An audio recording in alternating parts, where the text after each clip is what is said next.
আমাদের অসংখ্য মানুষের বাড়ি ছাড়া, হাজার হাজার মানুষ আজকে বাড়ি ছাড়া হয়ে গেছে। আজকে আমি মুখ্যমন্ত্রীর কাছে অনুরোধ করব, আজকে আপনারা সেই ব্যবস্থা করুন যাতে করে ভরসা ফিরে এসে মানুষরা নিজের বাড়িতে ফিরতে পারে। প্রথমত আপনি বলেছেন মুখ্যমন্ত্রীর কাছে, সরকারের কাছে আবেদন করেছেন ঘর ছাড়াদের বাড়িতে ঢোকাতে হবে। আমার তো ঘর ছাড়া কেউ আছে বলে জানা নেই।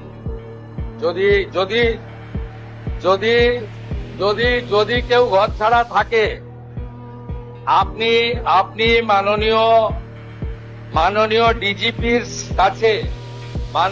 ডিজিপির কাছে তালিকা দেবেন, কিন্তু শর্ত একটাই, ওই ব্যক্তির বিরুদ্ধে 2021 সালে নির্বাচন পরবর্তী সন্ত্রাসের যে 12,500 এফআইআর হয়েছিল তার কোনো অভিযোগ নেই।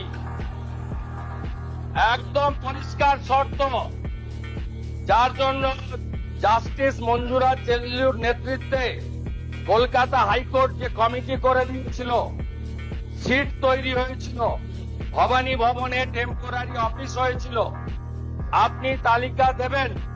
তার মধ্যে যদি সম্মানীয় রাজনৈতিক ব্যক্তিত্ব থাকে যাদের বিরুদ্ধে 2021-এর পোস্টপোন ভায়োলেন্সের অভিযোগ নেই, তাকে সসম্মানে এলাকার বিজেপির বিধায়ক এবং এসপি গিয়ে বাড়িতে ঢুকিয়ে দিয়ে আসবে। আর যদি 2021-এর পোস্টপোন ভায়োলেন্সের অভিযোগ থাকে, তাকে সরাসরি জেলে যেতে হবে।